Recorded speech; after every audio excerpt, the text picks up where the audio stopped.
കുറച്ച് ആഴ്ചകൾക്ക് മുമ്പ് ഗബ്രി തന്റെ യൂട്യൂബ് ചാനലിലൂടെ ലൈവിൽ വന്നിരുന്നു. എന്തായാലും ഗബ്രിയുടെ ആ ലൈവിൽ ഗബ്രി തന്റെ ഏറ്റവും വലിയ ആഗ്രഹം പറയുന്നുണ്ട്. ഗബ്രി പറയുന്നത് ഇങ്ങനെയാണ്: തനിക്ക് സിനിമയാണ് ഏറ്റവും ഇഷ്ടമെന്നും തനിക്ക് പറ്റിയ സ്ക്രിപ്റ്റ് ഉണ്ടെങ്കിൽ പറയൂ, ഞാൻ റെഡിയാണ് എന്നുമാണ് ഗബ്രി അതിൽ പറഞ്ഞിട്ടുള്ളത്. നിരവധി കമന്റുകളാണ് ഗബ്രിയുടെ ലൈവിന് താഴെ അന്ന് വന്നിരുന്നത്. എല്ലാ കമന്റും തന്നെ ഗബ്രികളെ സപ്പോർട്ട് ചെയ്തുകൊണ്ടുള്ളതാണ്. വളരെ ഹാപ്പി ആയിട്ടാണ് ഗബ്രി ലൈവ് എല്ലാം ചെയ്യുന്നത്. എന്തായാലും ആരാധകരെല്ലാം പറയുന്നത് ലൈവിൽ എന്താ ജാസ്മിനെ കൂട്ടാത്തത് എന്നാണ്. എന്തായാലും അന്നത്തെ ലൈവിൽ ഗബ്രി തനിച്ചാണ് വന്നിരുന്നത്.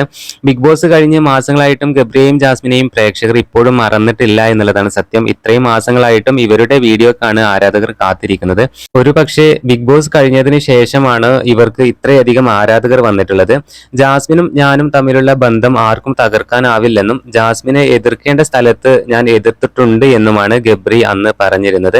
അതുപോലെ തന്നെ ഞങ്ങൾ ഹൗസിലായിരുന്നപ്പോൾ എങ്ങനെയായിരുന്നോ അതുപോലെ തന്നെയാണ് ഞങ്ങൾ പുറത്തും എന്നാണ് ജാസ്മിനും ഗബ്രിയും പറയുന്നത്.